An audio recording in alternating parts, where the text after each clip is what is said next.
But what a performance. I mean, this guy, I was thinking back to April when we were watching him win the Tour of Flanders, and the week later, you know, in a position to win Paris-Roubaix, and here he is at the Tour de France in the World Champions jersey. It's Merckx-esque what he's doing. That's right. And it's, there's no words to describe this guy. We're running out of words. Superlatives. Well, I get asked a lot of questions about him, and because people have heard us go on the record and refer to him as I think what we view now as the greatest of all time. What we're seeing and the things he's doing is, you can't not say that, right?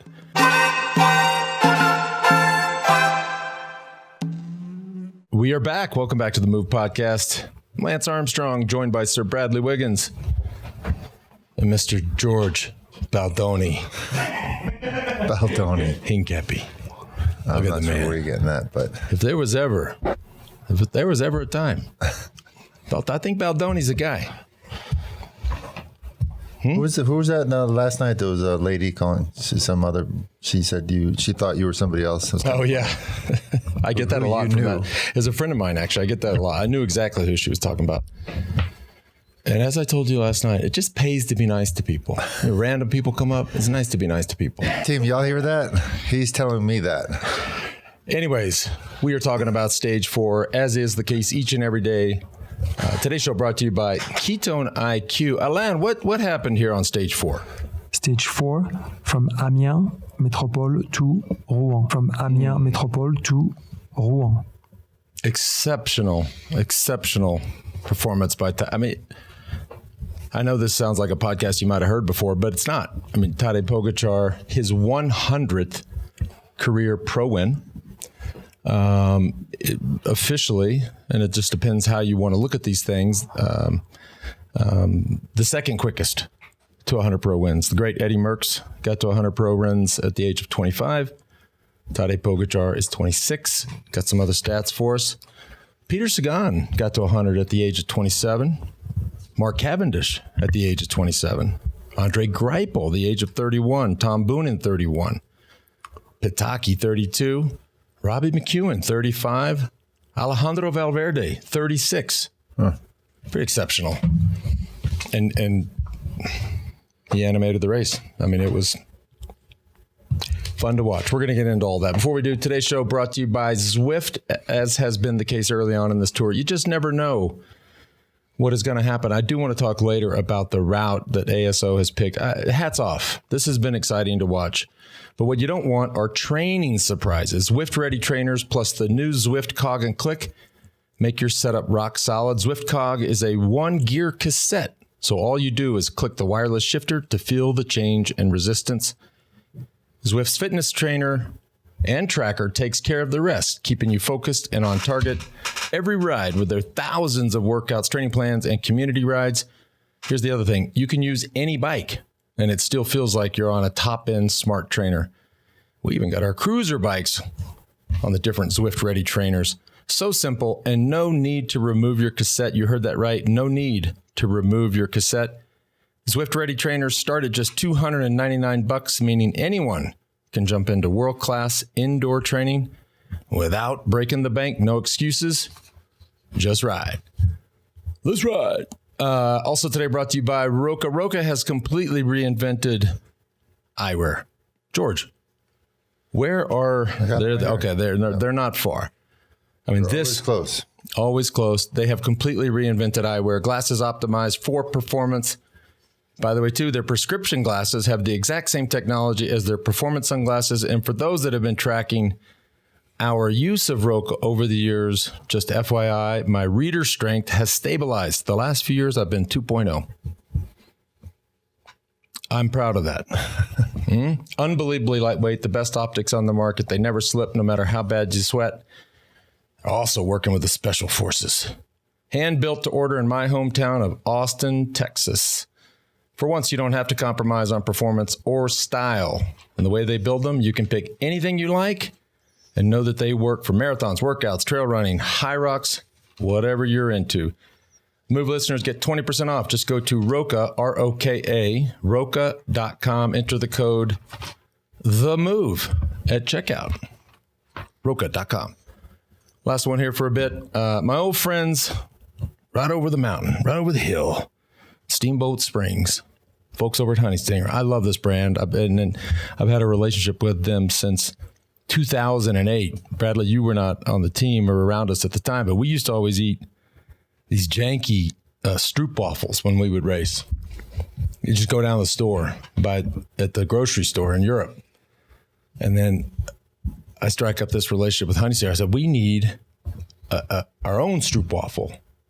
So the Honey Stinger Energy Waffle was invented. Check this out. Breaking news just this year. New flavors. Peanut butter makes too much sense. Peanut butter chocolate, and peanut butter strawberry. Whether you're out there grinding on the bike or preparing for a club championship in tennis, the delicious taste of Honey Stinger's Energy Waffles, chews, gels, and bars are a great fit for any activity. Head on over to honeystinger.com/themove to check out all their products, including my favorite, the waffle. All our listeners can get 25% off your first order at honeystinger.com by using the code THEMOVE, honeystinger.com. Well, what are you going to do? I mean, Tadej Pogačar, exceptional. Bradley, there was a minute there. I mean, we thought, to your point earlier, going back a few days in the previous show, this is a two-man race. We saw that in spades today. Interesting there with Vingegaard just effectively getting dropped, turning around, realizing there was nobody there. I don't know if that came over the ear, like, hey, you have to close this gap. Don't get stuck in no man's land. Yeah, we don't know, do we? But George made a good point that certainly probably came over the radio. But what a performance. This guy, I was thinking back to April when we were watching him win the Tour of Flanders, and the week later, in a position to win Paris-Roubaix. And here he is at the Tour de France in the World Champions jersey. It's Merckx-esque what he's doing. That's right. And it's, there's no words to describe this guy. We're running out of words. Superlatives. Well, I get asked a lot of questions about him, and because people have heard us go on the record and refer to him as I think what we view now as the greatest of all time. What we're seeing and the things he's doing is, you can't not say that, right? And he has a great team, right? You pointed out Almeida's work. He was in a perfect position, and I loved the race. Again, hats off to ASO. This first week, can be boring. You can have. It isn't what we thought. This has been wildly exciting. Well, like we said the other day, this looked like a tough stage. But if you look at the results, it looks like a horse category mountain stage. Mm-hmm. You have the best climbers in the entire world, bodies everywhere. And Tadej has changed the game. Tadej has changed the game. Yes.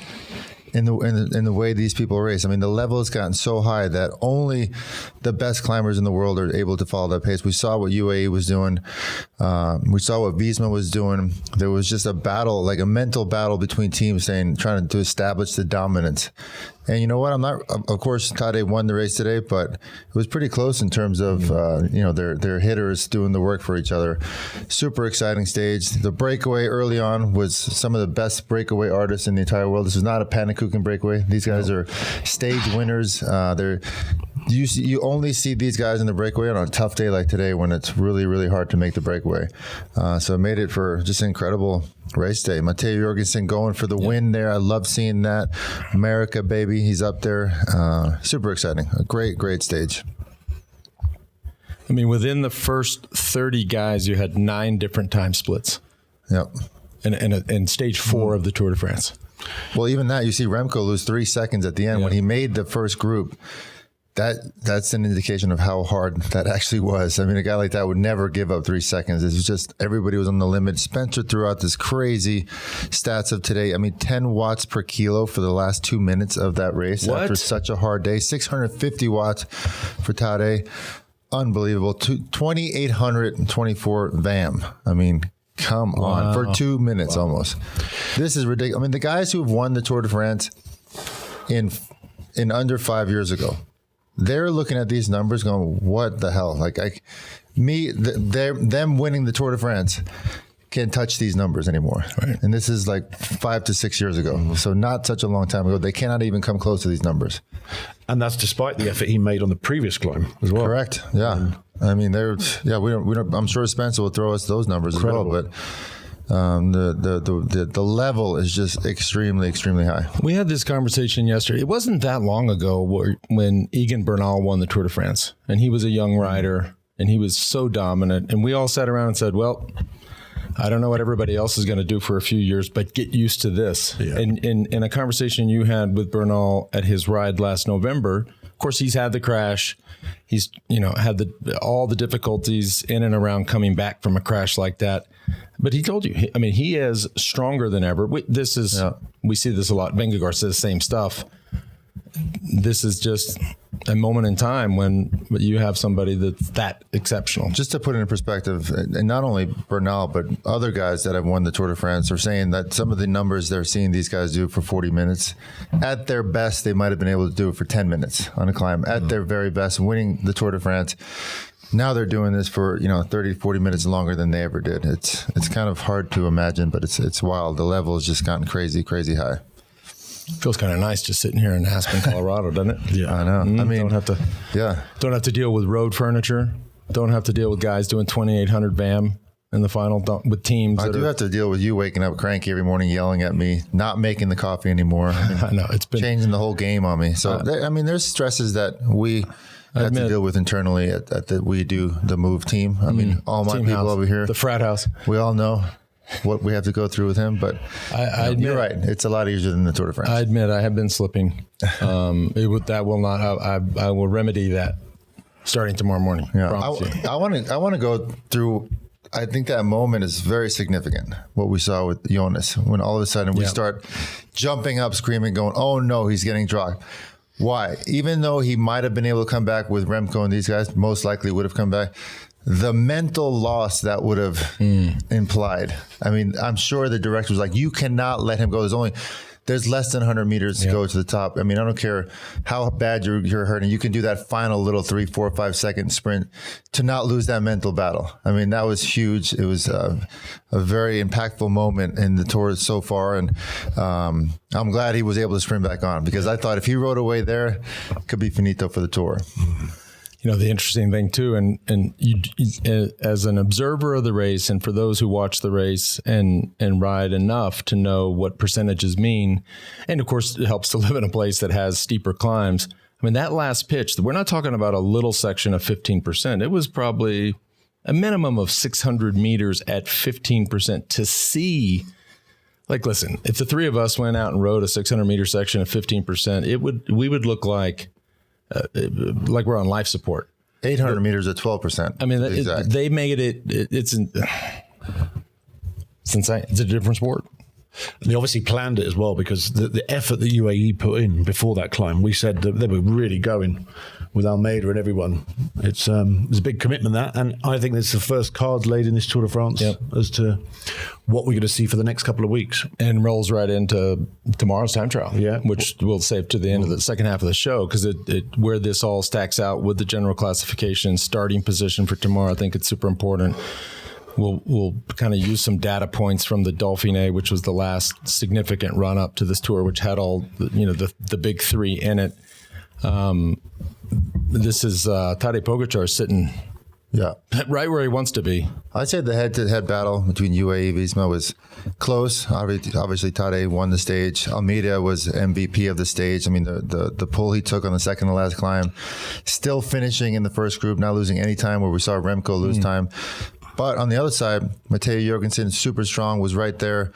Lost a few seconds there, but not a huge deal. But going for the win, Tispa, Newt, Kampernat, these guys were hauling. Throw in Alpecin. Yeah, they had interest as well. Yeah, for sure, they had interest. And Van der Poel was right there. Looked like he was going to win the stage, but legs ran out of gas there in the final 50 meters. That shows you the difference of a guy who can. It's hard for everybody. We know that, but that's the difference between going that deep, going that hard, and just having that much more. Obviously, Pogačar is a champ, right? And he loves a finish line, and he's fast, right? He's not just a climber. He's not just a GC rider. He's also fast. And he had enough. Well, let's not forget essentially every race we've watched this year. When Pogačar does that near the finish, seeing the douches. Nobody can follow. Only Amstel Gold Race were they able to bring him back. So in my mind, it's kind of exciting. I mean, Jonas was still on the wheel. Remco and all these guys were just behind. They brought him back. Tomorrow's a time trial. I mean, there's still a race going on here. It's not the dominance that we've witnessed in all the classics this year. And of course, we haven't hit the big mountains yet, so we can't really say that. But up until stage 4, it's still a super exciting race. Just real quick on your MVP of the day, João Almeida, a little known fact, grew up in Atlanta. Right, it's pretty cool. That's not true. I thought he grew up in Atlanta. No, that's the other. That's the Spanish guy, also in UAE. And Spencer, help me out. Oh, what's his?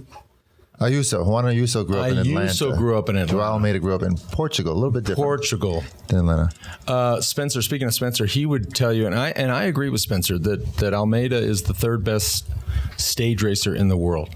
Is that what you said, Spencer? I believe that's what you said. Most successful this year, isn't he? And we're not going to see that play out, but you can imagine a world where he is on another team, perhaps a Red Bull or an Ineos, right? Yeah, I mean, what he did today was incredibly impressive. That's so funny. I thought he grew up in Atlanta. Pacing up that climb. Yes, he was able to get on the wheels of Remco and all those and sort of recover while they were chasing back to Jonas and Pogačar, but then made all the difference in the final climb. Yeah. Chased down Jurgensen, and not only chased him down, but he did like the perfect chase down where he didn't go right after him. He kind of reeled him in nice and easy to leave some in the tank to be able to lead out Pogačar for the actual sprint. So it's easy to watch that on TV going, it looks pretty chill, but that is incredibly difficult to do. And he pulled it off perfectly. I think my hard drive is a little screwed up because I'm realizing I didn't get the memo on the T-shirts. Look at you. I mean, how did I not? You guys just leaving me out here. Oh, dum-dum here on the end. Just stick him over there, put him in black. Yeah, you seemed off today. You always slept in late. Coffee wasn't made. I'm behind on sleep. Yeah. That's a fact. Me too. Yeah. How's your sleep, Bradley? Good. Really good. It is. You look rested. Yeah. I'm still a little bit jet lagged, but other than that, I'm good. Jet lag, altitude. There's a lot going on. I want to give a special shout out. Lenny Martinez, back from the dead. This guy was day 1 finished with the broom wagon. There's a guy who makes millions of dollars a year on that team. He's a great rider. Comes from a great family of riders. You're not supposed to finish with the broom wagon in the first stage of the Tour de France. He looked good. Yeah, he did. I mean, that shows how tough a young kid. They mentioned on TV he just had a bad day. He wasn't sick, and he's kind of prone to having these bad days. That's a bad day. Well, that's a real bad day. But he bounces back. I mean, in Dauphiné, I believe Christian Vandervelde mentioned that he made similar to the first stage of Tour de France, was in the Gruppetto one day in Dauphiné, the next day won the Queen stage. I mean, so the dude's got definite swings in performances, but if you get a win, that's all that matters. Another bad day for Roglic as well. 32 seconds. I know, I was bummed about that. Yeah. But you mentioned something where he said somewhere that he didn't really care. He's been playing it off in interviews, saying he's just here to make sure he gets round and he's not that bothered about having a Tour de France on his palmares. And he's made some sort of bizarre comments, which could be viewed as him, deflecting the pressures and what we talk about every day with him. But he's running out of chances. I was going to say the results are not they're not reflective of deflecting. No, right. The results are. I think he's living up to what he's saying. I'm just kind of crazy. He's such a likable rider. Matthew Van Der Poel stays in yellow. I think we all thought for a hot minute. Same time. Yeah. Which, we'll talk about the time trial. And as we get as the TT, obviously very technical event. The bikes are technical. The skin suits are technical. We'll talk later on in the show about just how snobby is the word I would use these riders get with having to use the race issued skin suit. Yeah, well, all these skin suits are, I know, right? Yeah, custom fit, made, right? Custom fit, tested in the tunnel. Yeah, right now all of a sudden you've got something they pull out of a bag and say, "Here, good luck, young man." Yeah, didn't you make your own skin suit once and they didn't let you wear it? Did I? I don't remember. I believe you made a yellow jersey skin suit that you had made by Nike that was custom fit to you, but they didn't let you wear it. Johan would know. I saw, before we go to commercial break for Peacock, I saw another interesting headline. Obviously, a lot of talk yesterday about the crash of Jasper Philipsen. Terribly unfortunate, not just for him, his team, but the entire race. Broken collarbone, out of the race. Cocard gets a lot of seems to have received most of the blame for that crash. I still am on the fence and or almost in support of him with a lot going on. But Team Cofidis was just sick of it. They're sick of the social media haters. They are going to take action. They are going to sue haters on They're social pissed media. anyway, we're 'cause about they to had make all some their bikes paper. stolen. I know, but this is breaking news, because if you're allowed to sue haters on social media, I mean, G and I have already been on That's Zillow this on morning. social media. We've been on Zillow. There's a $45 million thing up on Red Mountain. We're looking at yachts, Yizzies, maybe Jizzies. Gonna be crazy. I mean, if that's a thing, Cofidis, good luck. y'all better watch out. We'll be right back. All right, and we're back. Bradley, we were watching the final, and this always happens. Like, there's days where, wait, who is that? As this sport does evolve quite quickly. Notice this young rider on what used to be Team DSM. This young kid, Oscar Onley, and everybody's like, who's Oscar Onley? He's great. Good young kid, second Tour de France, 22 years of age, from the Scottish borders. Won a stage in the Tour Down Under. There? Sorry? Is it hilly there? Very hilly, yeah. Yeah, it's hilly. Yeah. He won the stage in the Tour Down Under last year, third at the Tour of Swiss this year, and won a stage there. So he's 22 years old. 22 years old. Big talent. He's been well to the fore the last couple of days. And he's been on that team. If you go Since the development days. Yeah, he's been there very early on. You'd think a guy like him maybe comes up through the ranks of perhaps an Ineos or somewhere from his parts, and they spotted him very early on. This kid was there. Yeah. Not to mention, I mean, now we have a really interesting, exciting young rider battle going on. I mean, Bacalan, I can't Onley. tell if you're messing with me. No, I'm dead serious. Evenpool. I mean, these guys are Skelmos. Mm-hmm. I mean, 4 guys that have won World Cups, Olympics, all kinds of stuff. That is the future. Okay, we talked about how young Tadej is and how young the riders winning the Tour de France is. But look at this list of 4 riders at the top of the overall young rider standings. Exciting stuff, and they're going to be battling it out for a while. I mean, arguably Remco will take it over tomorrow, but still, I think it's going to be a battle for the next few weeks. Mm-hmm. Mm-hmm. And another interesting thing, a point Spencer brought up was, and this I've been reading these headlines for a couple years now, and this completely flies in the face of what we grew up racing on in terms of crank length. You know, I basically always rode 175s. You probably did too. Sean Yates was always riding 180s, I think. And the thought back then was Indurain rode 185s. 185, so longer cranks slash, or another way to say that would be a longer lever. Yep. They're going shorter and shorter, and we're hearing Jonas is riding 160s. Apparently at the Dauphiné, somebody walked up to the team car, measured his time trial bike cranks, and they were 155s. Just going, I don't know. On the time trial bike. Would you go bigger on your time trial bike? Back I had 177s across the board. Across the board. Yeah. But when I did the hour record, it was the first time this new information was coming through that it reduces your sort of drag and kind of shortens you, doesn't it? Kind of coming down shorter. And it was a better way of producing power because it alleviates the dead spot, supposedly. So I rode 170s in my hour record attempt. Really? Which was when this information was coming through, this sort of new... And how long did it take you to get used to that? It took a while because you've got to drop your saddle. You've got to... your knees don't come up as high. You've got to shorten everything. You can go lower at the front end. So did you switch over on the road too, or just your... I switched on the road to try and get used to that, yeah. Got it. Wow, that's interesting. One of these days during a boring stage, we need to talk about the hour record because I mean, that's the hardest thing you can do in cycling. Yeah, you said it was an attempt. I don't think it was an attempt, was it? I mean, it was. You were successful. I did it. Okay, then that's not an attempt. Yeah, the guy who took my hour record was doing a great job on the front today, Victor Campenarts. That's right. He was. Love this guy. He was in beast mode today. The listeners know I love this Campenarts. He did a great job. Yeah, I mean, almost like he's Victor, wearing. Listen up. Almost the like man he was does wearing not like many people, so that's a huge That's compliment. very true. But be nice to people. Almost like he was wearing a visor. Was I making that up? No, it looked- that it helmet looked he had on? I think it does have clear visor. It was a clear visor. Yeah. Dang. Our friends over at Ecoy have the helmet with the visor now as well. So I don't know if that was an Ecoy helmet or not, but that's definitely the trend. No, they're riding another brand. No. But when you sweat, projectile sweat like I do, that's a really bad idea. Yeah. That's never Never a good idea. Today's show brought to you by Ketone IQ. We talk about it each and every day. You guys have a shot of Ketone IQ today yet? Yep. I'm not quite sure. Each little bottle has 10 grams of ketones. It is a clean shot of energy. They also have all these new different flavors, options of caffeine, no caffeine, and the really cool thing, tons of science and a bunch of new research coming out in and around, look at that, in and around ketones. In a placebo-controlled study with trained athletes, Ketone IQ boosted average sprint power by 19%, peak power by 13%, and cut fatigue by 10%.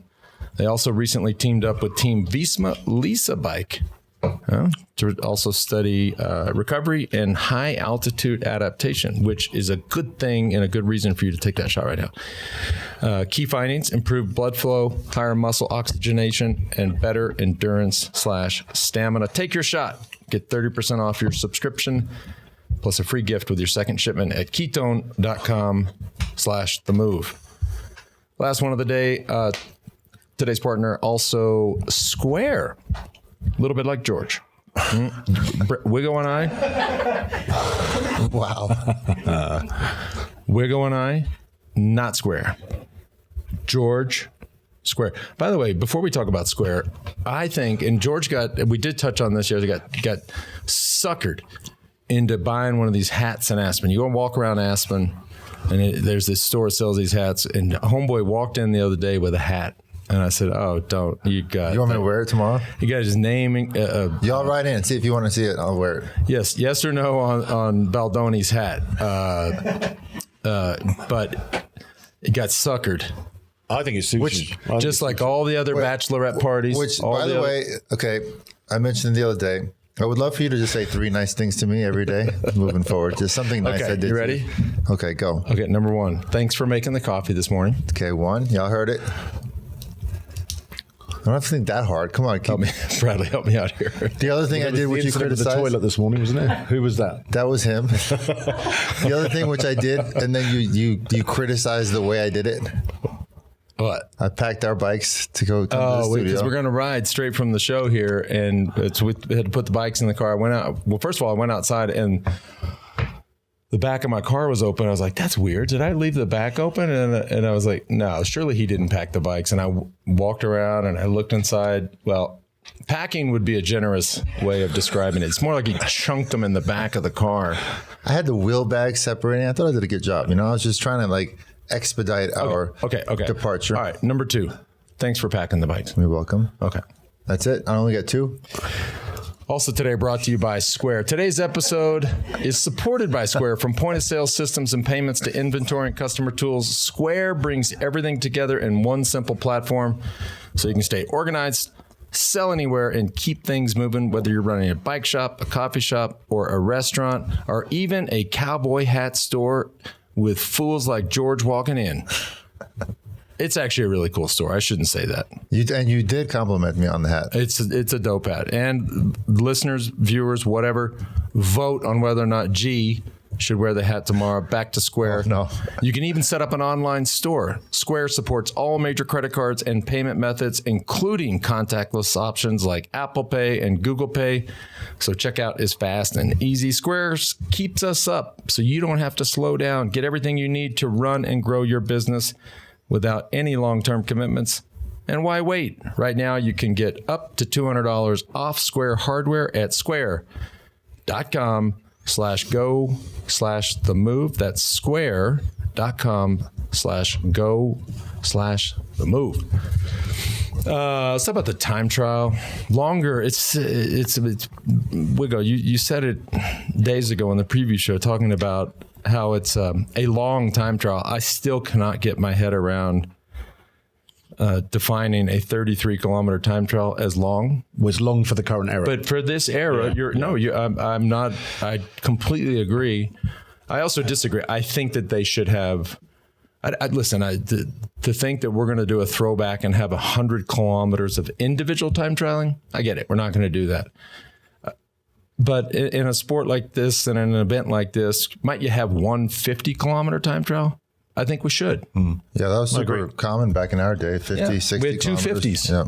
you know, you have disciplines for world titles, don't you? So we have a world time trial title. Yep. So I think that should reflect a stage in a Grand Tour like the Tour de France where you have a lengthy time trial that suits the specialists. We have every other stage that suits climbers, sprinters, etc. Yep. So, And of course, you know, if you would imagine a world where it was longer, a la the World Championships, you would immediately start to look to a Filippo Ganna or a Bissinger, who of course are out of the race. So now we go back to these overall contenders who are arguably the contenders for the stage win tomorrow. Remco, Tadej, and even Vingegaard. Yeah. So, and I feel like we should break down what happened a few weeks ago at the Dauphiné, where Remco put 48 seconds into Tadej in a 17K TT. Tomorrow's 30K. So, you know, if he keeps that sort of separation, the gap, he could maybe even be back into the yellow jersey. He'd be hard. Yeah, it would be hard. I agree. The level has probably changed a bit. Jonas put 28 seconds into Tadej in a 17K TT. Tomorrow's 30K. So, I mean, think about it. This is very exciting and the anticipation onto what's going to happen tomorrow is huge. I mean, we're all going to be glued to the TV because it's going to play a huge factor in what happens in the rest of the Tour de France. And that time trial on the Dauphiné had a climb in it. This one is pretty much flat. Looks fast. And it's fast. Yep. Looks fast. Yeah. Sir Bradley, what if you had to guess, right, with the length, looking at the profile, it's not an out and back. There are some turns. There are some technical pieces. Take a guess at the average speed of the winner. Well, I'm looking at something like 38 to 40 minutes tomorrow. Okay. Which will be, I don't know, I mean, 53, 54 kilometers an hour. Wow. I reckon tomorrow.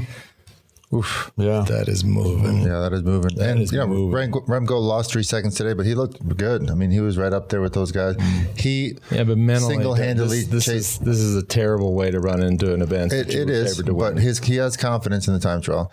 He single-handedly chased down Jonas and Pogi because nobody was going to help him. So he closed the gap. Think about that. That's no easy task. And yeah, he probably paid for it a bit at the finish line, losing 3 seconds. Not that significant, but he's coming around. I think he's gonna. So he's your favorite for the. Yeah, he's my favorite for sure. What do you think, Spencer? What do you think about that? Nobody mentioned him having to close that gap because everybody else had teammates in there. I think that's a huge deal and a very difficult task. Yeah, it's a good point, George. I don't want to give my pick away, but yeah, he wouldn't be a bad prospect to win tomorrow in the TT. Yeah. Can I just say, I'm yet again. This is getting it. I'm pretty now. I'm really insulted. Hurt. Not insulted. These are hurt feelings. Look, Spencer got the memo. Right, we got a side text. We got a side text going on. What is going on here? Like secret dinner last night. I mean, this is. I mean, y'all look cute and all, but this is dumb. All right, this started out as my podcast. I realize now it's not. Right, Mr. Popular down there at the end, the legend right here in the middle. You know, and I'm just gonna. What am I left to do? Huh? Sue haters on social media. That's all I got. That's all you got. Y'all are clearly ganging up on. Whatever. By the way, Spencer, while we got you, you just continue to print money over there at Outcomes. What is going on here? You keep picking on poor Johan Bernil, the guy that, you know, we've been on the record. This guy knows more than anybody in cycling. Oh, he's the sensei. He's the da-da-da. Man, you are destroying him when it comes to Outcomes. How much are we up? I'm talking about buying Yizzies and Jizzies. How much are you up so far on Outcomes? Well, another correct prediction today. Johan could make a comeback. He's not out of it, but yeah, I picked the 3 days in a row. You don't get many of those, but Pogačar, we actually recorded Outcomes twice yesterday. We had a technical issue on the first one, had to do a second run at it. Pogačar's odds got better. He was plus 350 by the time we did the second recording. That's when I put my money in, and he won. So I returned $450 for a profit of 350. I've put out a total of 480 so far during this tour and have collected back 1,020. Damn. So I'm up 112% over 4 days. It's like 10,000% annually. The fund might be opening in the next few days, but you do have to stay humble in day-to-day sports betting. You're not going to get mini runs like this, but then also Johan and I have an index where I bundle us together. If you're a more conservative investor, you just want to play the whole market, and our index is up. So that's good news too. Warren Buffett Eat your heart out. I don't know if we're ready to take a run at Buffett yet. I don't know. I don't know. Oh, yeah, I don't know. Everybody with the orange T-shirt is in that fund, by the way. Yeah, that's how you know. That's how you know the guys that are really that have just schmoozed up to the new sensei over there. They get the T-shirt. Oh, Lord. We're going to get over leveraged. We'll be out of business by stage 20 if we get too far off our feet here. Yeah. Hey, before I forget, I meant to say this yesterday, and we've done this in years past. If you have any questions for the show, myself, Sir Bradley, George, even Spencer, just send us your questions to info@wedö.team, info@wedö.team, and we'll look through them and ask them. Look, we're going to have some boring days coming up. Yeah. Let's be real. Let's be honest. I think if we can quickly run down, I mean, for our viewers, I think it'd be really interesting for them to know what time trial favorites and GC favorites like yourselves right here would do in a stage like tomorrow, getting ready for it after a hard 4 days of racing. Walk us through the morning, the pre-ride, the warm-up. I think that'd be kind of interesting for our viewers. Yeah, I mean, after a stage like today, I would have warmed down on my time trial bike. That's right. Because it would, well, these guys have only had 5 days since the start of the race, so they would have got a couple of last outings on their time trial bike. But the mental state that you get yourself in starts now, the night before. And, breaking down the route, starting to get into that mindset of warming up and getting on the bike in the morning because you'll have a late start if you're Tadej Pogačar. Yep. Maybe ride your bike, certainly ride your time trial bike tomorrow at some point. They'll go and maybe look at parts of the course because they'll be barriered. And if they've recce'd this course earlier in the year or before the Tour de France, you won't get an idea of the race line, etc. That's right. So tomorrow is really just about getting into that mindset of going out and hurting yourself as much as possible and the mental focus that it takes. I mean, Tadej's going to be off late. He's going to be chasing Jonas Vingegaard so down. Last rider, this is, I was going to come over the top there. Structure of the day, totally different. They've been starting, more or less every day at noon, right? Matthew van der Poel will go off last at 5 p.m. So Tadej will be 4:58 p.m. I mean, that just completely disrupts the day and your engine. Certainly a morning time trial day is a lonely day. I always find, but they were the best days. I enjoyed those days. The isolation, waiting, try not to think about it too much. Just going through that process all day, not thinking about the outcome, but thinking about the process. From the minute you start warming up to get into the start ramp, they'll come make eye contact at the start ramp. Jonas Vingegaard and Tadej, watching Jonas go off 2 minutes ahead of him, and then getting in the start house, and then going out and executing that process. So you'll break the course down, even though it's 33 kilometers. He'll only be thinking maybe of the first 8 kilometers outside of town, making the lefts to rights. The DS will be giving that information, and then it's just getting into your zone while you're out there and holding power and correlating it with speed the whole time. Right. Really seeing how A to B as fast as possible, and on each part of the course where you're going to make the time gaps. There's no point in smashing it downhill that's a straight line because everyone's doing 65k an hour.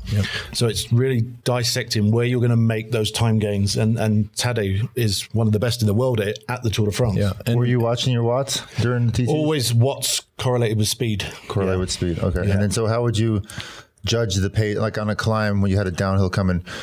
What would you do with your watts on the downhill? Will you use it for recovery, or just you'd use it try to hold high speed, low watts? I mean, you've really got to feel it. There's no point putting 500 watts out downhill when you're not going to gain any more speed than someone else doing 400 watts with a great position who's also doing the same speed.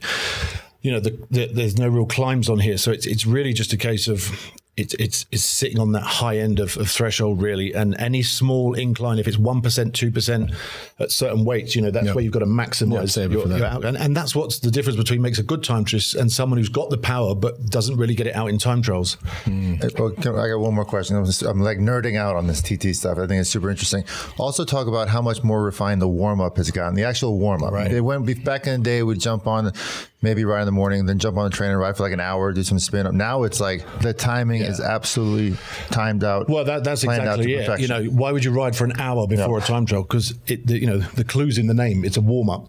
So you would do 5 or 6 minutes just rolling, and then you would get into zone 2 powers for 5 or 6 minutes. Then you would get into a 3 or 4 minute block of threshold. come off, ride easy for a few minutes, and then get some 30-second surges at high end powers to really open that system up. And then a few minutes warm down and finish exactly 10 minutes before your start ramp. Yeah. Last few bits on, skin suit up, whatever it is you want to do. Last gel before you go up to the ramp, because this is pure carb burning tomorrow. Yeah. And then get to the start house, 5 or 6 minutes, bike check, sitting in that where they'll have the cool ice jackets on to keep the body temperature down. And then it's just visualizing that whole time, visualizing how you're going to feel when you get down that ramp, visualizing Jonas 2 minutes up the road. And at some point, are you going to see his cars on those long straight roads? And think how, you know? Yeah, a lot of them. Look at the map. Ladies and gentlemen, that's why you come to the move. That's Sir Bradley Wiggins. I mean, I'm just sitting here going, my man. My man right That's here. my man. Just preach. I got Preach. I was just leaning back going, damn. Love it. I mean, I won a couple of these things. I never thought about it that way. Well, do you know what? I got a little story. 2012, I rolled down I went into the start house, yellow jersey. Cadell was 2 minutes ahead of me. Yeah. And just before Cadell went into the start house, I'd see you in a bit, mate. That's a real asshole thing to say. Oh, man. That's I would never have said that to anybody. That's funny. And did you see him in a minute? I got 30 within 30 seconds of him, I think. Yeah. So made up a minute. Yeah, I could see him in the final, and I nearly caught him at the Dauphiné. What's going on back here? Who's that? Cadell. He's Welsh, is he? I don't know what he's all. I don't know what he is He's actually. Aussie. No, he's Swiss. Cadell's great. He was also very, very particular when it came to time trialing and details. I mean, the guy would study the race Bible like nobody else. He was a phenomenal athlete. Yeah, he was incredible. Damn good bike racer. Yeah. Another interesting thing, first rider goes off at 1 o'clock. I always liked, if I had the time and of course it helps when the start and finish are in the same place. I always like to jump in the car and follow one of the guys on the team just to see, because to your point, Bradley, you can go preview this course. You know, it doesn't matter the month. You're right. There are no barriers. The corners don't get narrow. And all of a sudden you get in the race and you're like, road furniture, they just narrow this thing up. Who put that barrier or that barricade there? So I would always go sit in the car behind. You try to pick a guy who's a stronger time trialist so you could see somebody taking these corners at speed. And just kind of sit there. It'd be an opportunity also to catch up with Johan and our sort of reflections and thoughts about the course as we followed a guy like Pena, for example, and we would encourage him to race all out so that you could follow a guy attacking the course at speed. Give me 11 the prologue as well. You'd follow me once in a while in prologues. Cheer for you. Before you say something, Bradley, the other thing you mentioned, what I think is extremely important, is the focus and the visualization. Yeah. Because no matter how many times you've done that time trial course and you know it in your head, it's completely different when you got 20 deep on each side for 25 kilometers. I mean, people screaming in your ears. So the visualization and the focus is as important as anything else. It is, but you can use that to fuel, your focus as well. Yeah. It's quite an incredible thing. And the other thing with the Tour de France time trials is it seems to take the whole day, because the first rider's off at 1:05, and by the time you're off at 5 o'clock, there's a lot that can happen with wind direction. The wind getting up, weather, the wind dropping, and it's so you tend to be racing the people around you, which for the GC battle is your main rivals. It's not like Jonas is off 3 hours before you, like a prologue where you get to choose where you go off. Yep. 3 time checks tomorrow. So in a what'd you say, 38, 40-minute effort. You're talking about 3 time checks. You're Tadej. You're getting a lot of information pretty early on. Yeah. I always loved that. Yes, you can start to see somebody up the road, start to see the tail of their caravan, but those actual time checks. But time checks I always found were just confirmation of what you already knew. You should have had sort of prior knowledge based on what you were doing, speed and power. That the time check is confirmation. So if you're 6 seconds down on someone and you've been riding at 460, 470 watts, hitting 61, 62 Ks now on the straights, and they're 6 seconds up, you think they've gone out too fast. They've gone out too fast here. This isn't something where you get 6 seconds, go, I've got to pick the pace up now. You should be riding from A to B as fast as possible, and your strategy is that. You shouldn't have any in the tank to race to it. Ride your race. So it's, there's a lot to dissect. Love that. Love that. Man. Guys, I'm going to start sitting back there with Spencer. I'm honest to God. We might give you one. It was a long race. It's 3 weeks. Y'all got another t-shirt like this for him? This has been a long time. We've been at this. I don't think anybody would mind if I just went and chilled, took an early tea time. A lot of these days, just let you guys fire. Because this, my friends, I'm just telling you, sitting over here, amazing. Yeah. So thank you for that. Amazing. Today, it's time for today's Ventum Trivia. Yesterday's question, history was made at the finish of Stage 3 of the 2024 Tour de France. What happened? pretty much everybody knew this one. Binyan Girmay became the first Eritrean to win a stage in the Tour de France. Stage 4's question, while not a famous summit in the Tour, Stage 4 features the Côte Jacques Anquetil, a 2.6 kilometer Category 4 climb named after the French cyclist Jacques Anquetil. What two things, here's the question, what two things did Anquetil accomplish to get this climb named in his honor? That's our Ventum trivia question of the day. Wow.